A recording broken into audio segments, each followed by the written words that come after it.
últimos bloques aquí en este programa que te acompaña hasta las 4 de la tarde a vos que estás del otro lado. Y yo te cuento, como te dije antes, que tenemos una consigna. Hoy en día las pasiones es algo muy importante en la vida de la gente. Por eso queremos conocer cuál es tu pasión.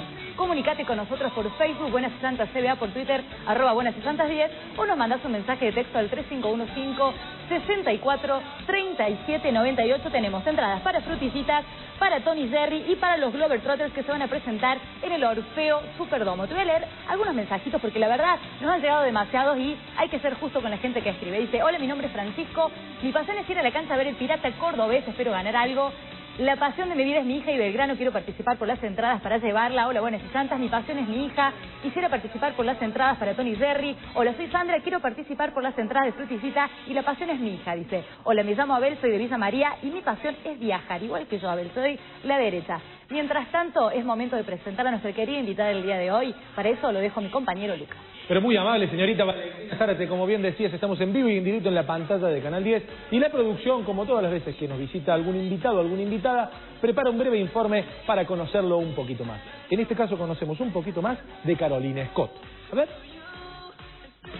Profesora de Historia y doctora en Filosofía, integró el cuerpo docente en la Universidad Nacional de Córdoba, desempeñándose también como decana. Como investigadora del CONICET, centró sus investigaciones en la filosofía y la semántica de los conceptos mentales, entre otros temas. En el 2007, se convirtió en la primera mujer en asumir como rectora de la Universidad Nacional de Córdoba, papel que desempeñó con entrega y compromiso y por el cual recibió un gran reconocimiento político y social. En el 2010, fue reelecta cumpliendo su mandato hasta el presente año, dejando una huella imborrable en la historia de la universidad. Hoy, con un nuevo rumbo, se postula como principal candidata de la lista para diputados nacionales del Frente para la Victoria de Córdoba. Hoy viene a charlar a Buenas y Santas Carolina Scott, un modelo de mujer.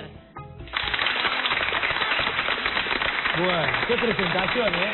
Un modelo de mujer. ¿Se extraña? Recién veíamos bueno, todo lo que hiciste en la UNC, ¿se extraña? El día a día, digo, de ser la rectora de la Universidad Nacional de Córdoba. No, pero te digo por qué, porque todo el mundo pensó... Porque se viene a pleno. No, yo creo que no es tanto por eso como por la sensación que fui teniendo a medida que iba concluyendo la gestión de que habíamos hecho todo lo que queríamos, todo lo que podíamos y que dejamos la universidad en buenas manos en el sentido de que estaba asegurada la continuidad. Así que no me quedó... Una sensación de satisfacción, digamos, completa. Y de cumplir con... Sí. Y por supuesto un gran cansancio también, porque es un trabajo... Seguramente. Sí. Cuando tenés la responsabilidad de la gestión cotidiana y los asuntos van desde un techo que se rompe hasta un conflicto en el Consejo Superior y una asamblea universitaria, la tensión es importante. Sí. Y ahora esto de ser candidata, cuando lo empezaste a manejar en la cabeza, a pensarlo, es una decisión importante, ¿no? ¿Tenés alguien con quien lo charles, lo conversás con tus hijos, lo decidís sola? Sí, tengo un hijo en particular, que es el hijo varón, que además es militante político, así que... Él fue el que estuvo ahí. Sí, mis dudas fueron en buena parte resueltas con el apoyo y el entusiasmo que no solo le veo a él, sino a los jóvenes. Pero sí, con mis 3 hijos, con mis amigos, con mi familia, con las personas que quiero... Lo he hablado mucho y lo he meditado mucho y me ha resultado difícil. Al mismo tiempo, creo que tomé la decisión correcta. ¿Y qué significa que la mesa de trabajo de la UNC, los jóvenes, como decís vos, que se involucran, te den todo su apoyo? Y es muy importante. Yo les decía el otro día, hicimos una reunión en la universidad de los universitarios. Ellos querían hacerme saber su apoyo y ofrecerse para trabajar, que yo les decía que yo estaba en este lugar por ellos. Mejor dicho, por todo lo que habíamos hecho juntos desde la universidad. Y para creo seguir que trabajando desde otro lugar, digamos. Exactamente, creo que realmente fue muy significativo el trabajo que hicimos en estos 6 años. Despertar una institución que estaba un poco dormida, llena de conflictos internos, de mezquindades, con una enorme capital de investigadores, de trabajadores, una institución fuerte, sólida, con una gran infraestructura, con un enorme presupuesto, el tercero en la provincia, después de la provincia y la Municipalidad de Córdoba, el tercer presupuesto en importancia es el nuestro. Muy importante. Entonces, aprovechamos ese gran envión que el sistema universitario recibió de las políticas nacionales e hicimos todo lo que pudimos. Y la verdad es que nos quedamos como como que no podíamos parar el envión, fue una cosa así. Entonces me dijeron, bueno, dale. Acá tenés otro lugar para seguir con este envión. Entonces yo les dije, bueno, voy, pero con ustedes. Carolina, ¿y por qué crees que en general, digo no solo en Córdoba, sino en general, los candidatos basan más su campaña en la crítica que en decir yo voy a trabajar por acá, yo apuesto a hacer esto, yo quiero profundizar aquello? Bueno, en general el que prioriza la crítica es el que disputa con el que tiene el poder. Está fuera del poder, en este caso el gobierno provincial, así que se espera de cualquier sector opositor que se concentre en los defectos, en las falencias. Al mismo tiempo, en nuestro caso, que representamos un sector que claramente tiene una posición y una propuesta distinta a la del oficialismo en Córdoba. ¿Cómo es eso, representar el kirchnerismo en Córdoba, que se lo presenta a todo lo que sea con letra K como el enemigo? ¿Cómo lo llevas vos? Sí, no es así para todos los cordobeses, pero es así. En general, digo, o desde el oficialismo. Sí, desde ya el oficialismo lo presenta como, a ver, cualquiera que tenga una convicción y un entusiasmo con todas o la mayoría de las iniciativas que el Gobierno Nacional ha tomado estos años, es caracterizado como una persona sospechosa de traicionar los intereses de sus compatriotas cordobeses. Sí, ¿cómo es eso? Y eso es una barbaridad. Somos todos cordobeses y en realidad si creemos en la democracia y creemos en la pluralidad de ideas y creemos que las circunstancias electorales son aquellas en las que se debaten ideas, lo primero que tenemos que esperar es que nos reconozcamos como cordobeses, que defendemos legítimos derechos y perspectivas, y luego el ciudadano es el que vota y el que elige en un clima que no puede ser de confrontación. Nosotros no vamos a hacer eso, no nos gusta hacer eso, no creemos que los ciudadanos quieran eso. Tampoco creemos que sea una buena estrategia, aunque al gobernador le haya rendido buenos frutos, sobre todo con esa gran campaña publicitaria, la de presentar la situación, los problemas que Córdoba tiene como fruto de una confrontación que el Gobierno Nacional propone a Córdoba. ¿Es no hacerse cargo en una parte? Eso es así, es no hacerse cargo.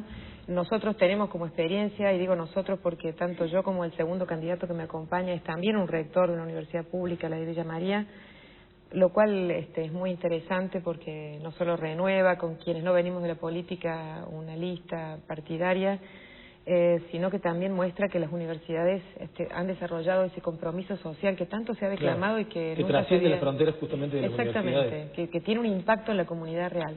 Te decía que la idea nuestra es hacer una propuesta desde Córdoba, hecha por nosotros los cordobeses, en la que nadie nos ha pedido ninguna obediencia debida a nada. Trabajar para Córdoba, pero dentro de Argentina, básicamente. Pero por supuesto, porque se trata, esta es una elección nacional, no estamos eligiendo gobernador, tampoco estamos eligiendo presidente, estamos eligiendo a diputados nacionales del pueblo de la nación, que cada distrito, cada provincia vota en función de las ideas que tiene respecto de cómo marcha el país, qué reformas legislativas o iniciativas legislativas deberían impulsar y cuáles no. Y estamos dispuestos a debatir todos los temas, tampoco nos parece muy democrático que se diga esto no se puede discutir, aquello tampoco. Hay que pedirle a los candidatos que se comprometan con A o con B. Yo me comprometo a debatir con seriedad, me comprometo a representar a los cordobeses, a explicarles nuestro punto de vista, a recoger sus demandas. Esto es lo que se debe pedir de un representante democráticamente electo. Antes de abrir el juego con la tribuna, te quiero preguntar por el otro costado, digamos, de Carolina Escoto, no la parte, digamos, del trabajo. Por ahí, digamos, al común de la gente, no sobre vos, pero sobre cualquier político, sobre cualquier figura pública, le cuesta imaginarlo en casa. Digo, Carolina Escoto también debe acomodar un placar, debe planchar, debe cocinar. No, planchar no. Planchar no, bueno, ahí está. Planchar no. Cocinar, sí, me sopló un pajarito que cocina. Sí, cocino todas las veces que puedo. ¿Es un cable a tierra ese o qué otro? Sí, muchísimo. Yo soy capaz de hacer un plato fabuloso de comida solo para mí, si no tengo quien lo coma, no me importa mucho. Lo disfrutás vos después. Porque me divierte hacerlo, porque me pienso y me disfruto, escucho música cuando cocino. O veo tele, qué sé yo. Uno de los disfrutes entonces es ese. ¿Y qué música escuchas, por ejemplo, cuando estás? De todo. Música popular, música clásica. Variadito. Tango, lo que sea. ¿Y qué otro cable a tierra tenés? ¿Tenés salir a caminar, la lectura? Sí, conversar con mis hijos, leer, el cine, lo que fuera. ¿No? Me gustan mucho las plantas, el jardín. Vivimos cerca, vivimos en una zona donde hay mucho verde. He pasado por tu casa y veo que es un lindo jardín ahí adelante. Vamos a abrir el juego, Cecilia. Hola, ¿cómo estás, Carolina? Ante todo, orgullosa por ser egresada de la UNC y bueno, tener una personaje como Carolina acá. La pregunta sería, llegando a octubre, ocupando el lugar en la Cámara de Diputados, ¿qué proyectos tenés en mente para presentar? Bueno, yo creo que los proyectos propiamente dicho deben surgir de un proceso de consultas y de un estudio serio de prioridades, recoger toda la información pertinente, los antecedentes. En fin, un diputado además no tiene valor por los proyectos, me parece, su aporte no es tanto por los proyectos que personalmente se le ocurren y con los que quiere seducir al electorado, sino por su capacidad de integrarse a un cuerpo legislativo que es un trabajo colegiado, donde hay que conocer qué proyectos ya tienen estado legislativo, formarse una opinión seria sobre esos proyectos, aportar a mejorarlos si fuera el caso. En fin, yo no lo veo como esos proyectos de estrella que tiene que presentar un candidato del Poder Ejecutivo, que en realidad tiene poder de decisión y ejecución de un montón de iniciativas. Un legislador tiene que saber recoger opiniones, tiene que saber escuchar, tiene que saber sumarse al trabajo colectivo, tiene que saber conseguir acuerdos, negociar en el mejor sentido de la palabra. Los años que tenemos en gestión... Y eso es una cosa que aprendemos mucho en la universidad. Eso te iba a decir, de todos los años en gestión sirven mucho, ¿no? Todo ese bagaje para después... No solo por la gestión, sino también porque en la universidad conviven de manera muy activa infinidad de opiniones. Los universitarios se sienten muy libres de opinar incluso a título individual. El universitario es una persona que no está organizada en partidos, en agrupaciones, y cada quien levanta la mano y todo lo que está acordado tiene que volver a rediscutirse. Y aún así hay que saber hacer esto, la discusión, de manera tal que podamos también tomar decisiones, no consumirnos en la deliberación permanente, claro, que ese era un problema. Importante. Nosotros lo hemos logrado estos años, votando casi todos los asuntos, si no por unanimidad, por enorme mayoría después de mucho debate. Esas dos cosas, esas dos virtudes hay que saberlas desarrollar, digamos. Aplicar, sí, porque... que no quede solo en debate. Tenemos algunas imágenes de cuando le entregaban en la UNC el honoris causa, creo, al señor director, a Evo Morales. ¿Qué fue para vos poder entregarle, bueno, a Evo Morales y a otras personalidades tan importantes el honoris causa, en este caso a Evo? Ese fue un día histórico, fue un día de muchísimas emociones, con una asistencia en la Sala de las Américas enormemente conmovida. La figura del presidente, cuando lo escuchás, lo ves personalmente, se engrandece, es una persona... Hay un aura, digamos. Es de una inteligencia, una sensibilidad y una atención a lo que está sucediendo impresionante. Por supuesto, lo que él representa, el esfuerzo de construcción política de una nación dominada, colonizada, de un conjunto de naciones, porque es un Estado plurinacional, es maravilloso. Y hablando de eso, ¿qué opinión tenés vos con lo que pasó ahora? Pero además déjame decirte, sí. También significa mucho para Córdoba, porque la comunidad boliviana en Córdoba es muy importante. Es muy grande, sí. Es una comunidad trabajadora, este acto y tantos más que hicimos con ellos nos ligaron muchísimo, y nos ligaron así a tantas organizaciones sociales y sectores marginados de la vida universitaria, que no tenían la puerta abierta para entrar. Ese día se Es una forma de abrir esa puerta. Sí. Eso me enorgullece muchísimo y tuve el altísimo honor, además, de conocerlo personalmente. Fue muy lindo. Mira, yo creo que lo que ha pasado con el presidente es una barbaridad, pero creo que está multiplicada la barbaridad por las respuestas ausentes o vergonzosas de los dirigentes políticos europeos a la hora de pedir disculpas. Cuesta poco pedir disculpas, aun cuando el error lo ha cometido uno, y de alguna manera enmendar públicamente un atropello a la dignidad. ¿Por qué será, no? Que dicen, no vamos a pedir, no tenemos por qué pedir. Bueno, creo que la interpretación bastante evidente de lo que está pasando es que Europa responde a las presiones y a las directivas de Estados Unidos, y que bueno, Bolivia ha manifestado en estos años con el presidente Evo Morales un fortalecimiento de la dignidad del pueblo boliviano y de la soberanía del Estado Nacional Boliviano, que sin duda irrita a lo que ha sido la presencia de Estados Unidos en la vida de los bolivianos durante décadas. Bueno, vamos con la tribuna, a ver, Paola. Una parte importante de la sociedad, equivocadamente o no, ha crecido sostenidamente que la seguridad es un derecho ciudadano. Mucha gente siente que se le está privando este derecho ciudadano. Este grupo de personas reclaman ¿a quién deben reclamarle? ¿Podrán vivir con el derecho restituido o no? ¿Es una utopía o nos tendremos que acostumbrar a esto? Yo creo que es un tema muy sensible, es enormemente importante, requiere respuestas complejas. No hay, creo, un único responsable de esta situación de emergencia que se presenta bajo la forma de criminalidad, incremento del delito, atentados a la propiedad privada, a la seguridad personal y demás, que deben ser atacados por justamente todos los poderes responsables, el Poder Ejecutivo, el Legislativo y el Judicial. No es un problema de la policía. Los servicios de seguridad tienen que responder a una política de seguridad que tiene que estar a cargo del Poder Ejecutivo, de la jurisdicción que corresponda. Los problemas de seguridad de Córdoba son competencia del Ministerio de Seguridad de la provincia de Córdoba en primer lugar, pero también de un trabajo articulado con la justicia y, por cierto, el Poder Legislativo, que puede proveer herramientas para resolver algunas cuestiones que han sido ya probadamente mal resueltas. Paradójicamente, a esa demanda de seguridad en Córdoba se agrega una demanda de inseguridad generada por políticas de seguridad represivas y vergonzosas, y me refiero al Código de Faltas, que está destinado a excluir aún más a los sectores sociales vulnerables de ciertas zonas de la ciudad que les están vedadas, con un ejercicio del poder de policía y de justicia en manos de la policía anticonstitucional y abusivo, que además no ha demostrado tener efectos en la disminución del delito. ¿Y por qué lo hacen? Porque mucha gente lo critica. Hemos tenido acá gente que está en el mundo del cuarteto y le da hasta le han escrito canciones en contra porque deportación de cara adentro.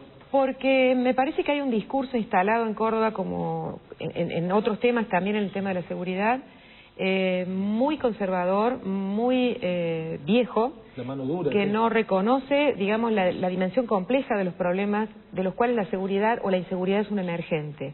Problemas de exclusión social, problemas de falta de empleo, problemas de falta de acceso a los derechos más básicos, problemas de violencia doméstica y familiar, etcétera, etcétera, claro, que dan lugar, digamos, a este fenómeno.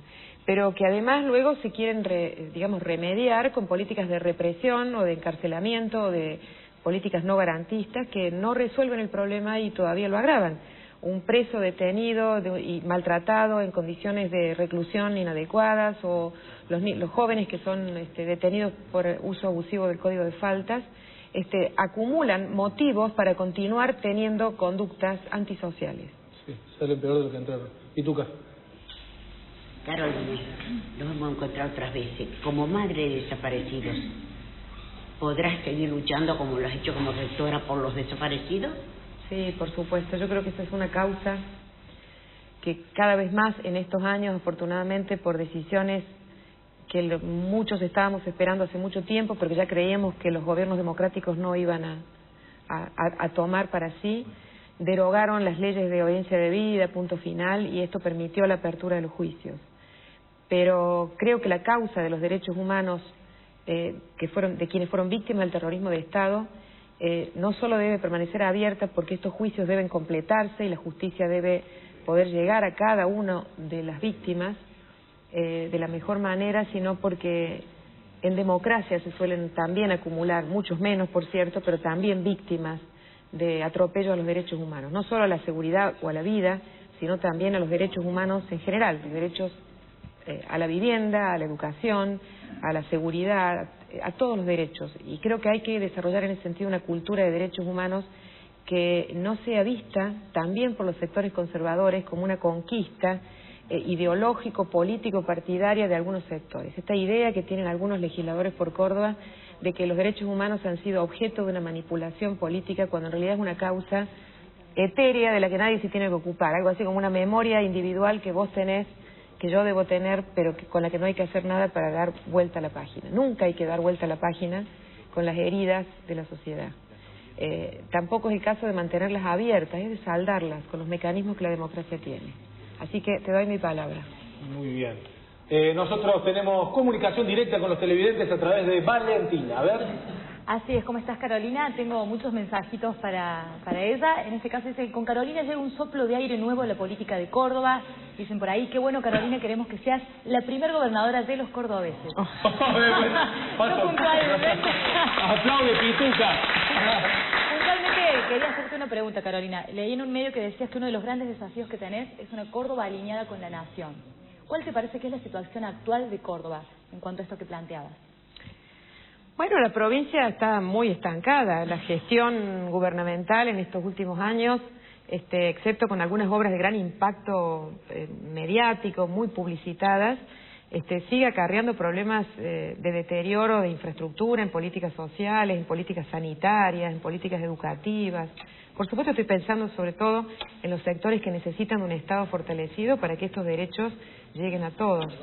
Me parece que es evidente que el gobernador, a pocos meses de asumir, una vez cumplidos esos 2 o 3 proyectos de estrellas que tenía preparados en carpeta, de escaso impacto presupuestario, algunos de los cuales son muy buenos, como el boleto educativo, que me parece una política de Estado reivindicable, y todo lo que está bueno hay que decir que está bueno, venga de donde venga. Yo leí una entrevista más ayer que también Sergio Massa reconocía algunas cosas de otros.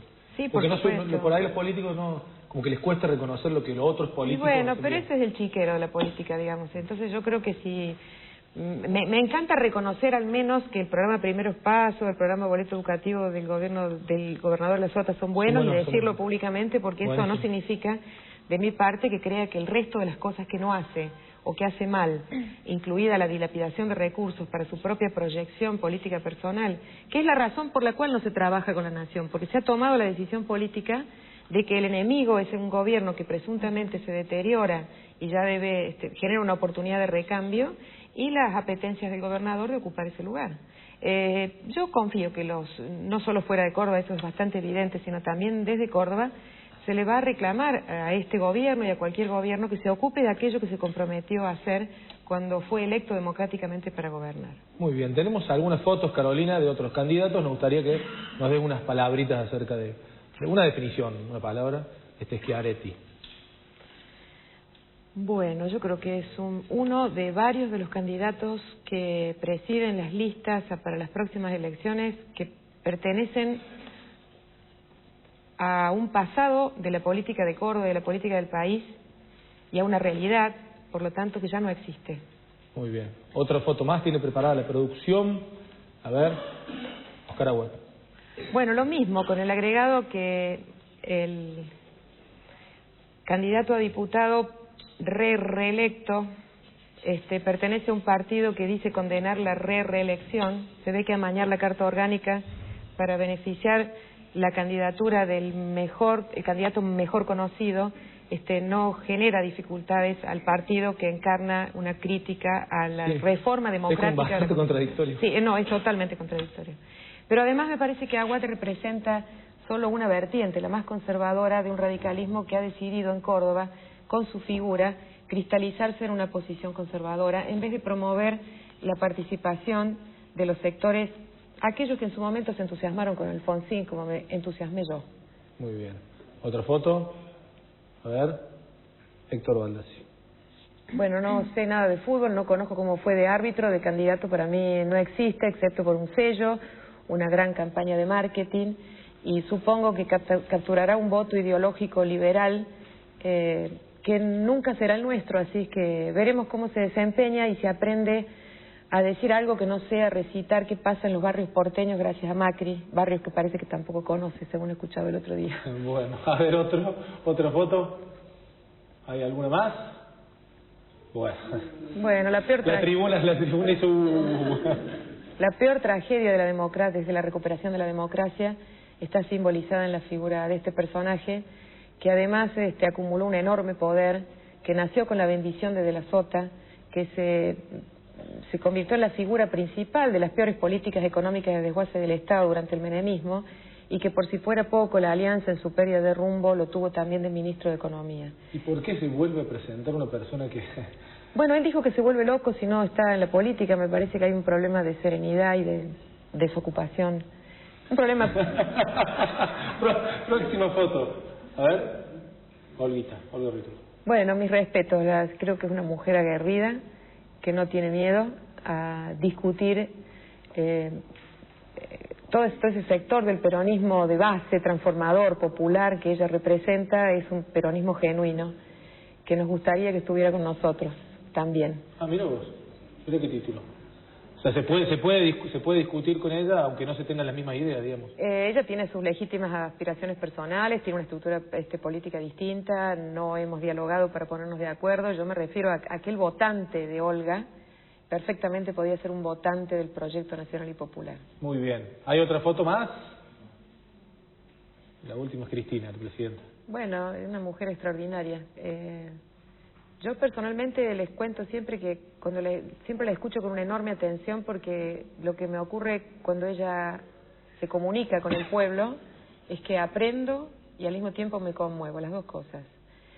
Aprender de una persona que tiene la altísima responsabilidad de conducir, no estar esperando que la presidenta cometa un error, sino que te ilumine con una idea, con un análisis de la situación, es algo muy interesante, sí mismo porque fortalece la figura presidencial. Pero que además tenga esa mística y esa capacidad de entusiasmar, esa fuerza para conducir, es muy interesante también desde el punto de vista de los avances del género. O sea, vos estando con ella, ha aprendido, o sea, se admira y se aprende, como decías recién. Sí, cuando estoy con ella lo que he experimentado es que es una persona de una enorme calidez, que no es el estereotipo que suelen presentarnos en los medios, sí. Porque la calidez puede no estar asociada normalmente a la firmeza. Pero sí está asociada. En las mujeres todo está asociado con todo. Muy bien. Y tenemos un montón de mujeres acá, mira. A ver, Flavia. Justo definiendo los candidatos, en una de las cartas de apoyo a tu candidatura te define como el punto de inflexión para terminar con años de conservadurismo en Córdoba y la indicada para devolverle a Córdoba el rol de vanguardia. ¿Cómo aceptamos este desafío, esta definición, que puede ser un halago y una presión, tanto a nivel político como personal? Sí, es un halago y es una tremenda responsabilidad. Yo en general creo que estas tareas no deben ser pensadas como proyectos heroicos individuales. Tienen que ser, si a alguien le toca asumir un rol de ser la figura que convoque, que reúna, que aglutine, su papel está cumplido si logra hacer eso, si logra generar un esfuerzo colectivo. A Córdoba no la va a recuperar una persona, la va a recuperar un proyecto en el que se entusiasmen los cordobeses, que les permita quitarse ese velo de prejuicio o de resignación. Yo a veces creo que es un poco de prejuicio y un poco de resignación, muy alimentado, ¿no?, con ciertas bucinas mediáticas, con ciertas ideas acerca de lo que no se puede, y con ciertos fracasos de los sectores progresistas en Córdoba para crecer, también hay que decirlo. Nosotros solemos apoyarnos en esos grandes mitos en el buen sentido, ¿no?, de rebelión de Córdoba, del despertar de Córdoba, que a veces han sido generados por el sector sindical, el sindicalismo combativo, han sido generados por el movimiento estudiantil, en fin, por gritos de libertad contra las tiranías o gritos de rebelión contra la opresión, pero no hemos sabido construir un proyecto democrático capaz de convocar a todos, porque la verdad un proyecto para gobernar Córdoba, para gobernar el país, tiene que tener una respuesta para todos los sectores, no puede ser sectaria, sí. Tiene que ser amplia, pero apoyada en una idea clara. Y no hay 27 ideas claras o 16 como son las candidaturas ahora. Hay 2 o 3. Yo diría 2. Muy bien. A ver, Silvia. ¿Cómo hace Carolina Escoto y los otros candidatos para mezclarse con el pueblo? Hay equipos de trabajo, hay grupos de militancia, pero Carolina Escoto es como una mujer lejana para el almacenero. ¿Cuál es la estrategia, el camino que va a tomar desde ahora hasta las elecciones para hacerse cercana? Bueno, está muy bien tu pregunta. Yo no soy una persona que toma distancias, pero efectivamente mucha gente no me conoce. En particular el ámbito en el que yo he trabajado es el ámbito de la universidad, y eso claramente no me ha puesto del todo en contacto con la variedad de las situaciones, condiciones sociales, problemáticas, realidades de los diversos sectores sociales, y sobre todo aquellos a los que queremos llegar, que vos mencionabas, la gente común, la gente que tiene dificultades, la gente que no tiene mucha esperanza en la política, y a la que quisiéramos llegar con un mensaje de propuestas, de cambio, de transformación. Tenemos además 3 semanas para una campaña intensa. Es quizás para nosotros más difícil que para cualquiera zanjar esa brecha de desconocimiento que tenemos.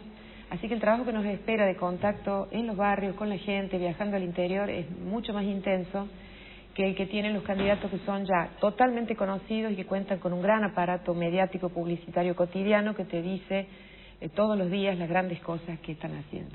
Que te entrega una ambulancia en un municipio y luego paga una publicidad que vale 3 veces lo que costó esa ambulancia. Nosotros tenemos que hacer otro trabajo. Tenemos muchas agrupaciones militantes juveniles y no juveniles. Estamos recibiendo apoyo de sectores políticos desencantados de otras propuestas que en su momento intentaron quebrar el bipartidismo en Córdoba. Tenemos contactos y diálogo con sectores del sindicalismo en Córdoba que apoyan el proyecto nacional, independientemente de sus alineamientos y posiciones locales. Así es que yo te digo, si tuviéramos 8 meses, pero tenemos 3 semanas hasta las PASO, por eso todo apoyo en estas 3 semanas y todo trabajo nuestro será poco, y después tenemos para trabajar hacia octubre, ¿no? Recién decías de, el apoyo de movimientos juveniles, de la participación que se ha dado a partir justamente de este gobierno. A muchos les gusta y a muchos no, que los jóvenes hayan vuelto a creer un poco en la política. Carolina Escoto, cuando era joven, cuando era estudiante, ¿cómo era? ¿Cómo era? Mira, yo cuento siempre que me tocó estudiar en la universidad en la época de la dictadura. Yo ingresé a la Universidad Nacional de Córdoba en el año 1976, nada menos que para estudiar filosofía e historia. Justo. Estaba rodeado de canas entre mis compañeros que estaban viendo qué libro leías o cómo movías las cejas hacia la izquierda o hacia la derecha. Un clima muy opresivo que hizo que muchos de nosotros tuviéramos una especie de doble vida académica. Estudiábamos lo que nos decían y estudiábamos lo que queríamos afuera de la universidad. Así que yo, que estudié 2 carreras, en realidad estudié 4. Full. Más o menos. Pero entonces no tuve oportunidad política de militar. Cuando estaba en el último año del secundario había empezado a tener inquietud política, me había acercado a varias agrupaciones políticas en medio de un año, el 75, que era terrible y se percibía la violencia. Y yo también tenía miedo, tenía ese temor. Y después eso se cortó abruptamente. Bueno, después sí, qué sé yo, me dediqué a estudiar, me casé muy jovencita, empecé a criar mis hijos. Era ¿En algún momento imaginaste que ibas a ser No, que iba a imaginar, no. ¿Cuándo fue surgiendo eso? No fue surgiendo, los hechos me fueron llevando puesta. Bueno, un aplauso muy grande para Carolina Escoto, candidata a diputada por el Frente para la Victoria.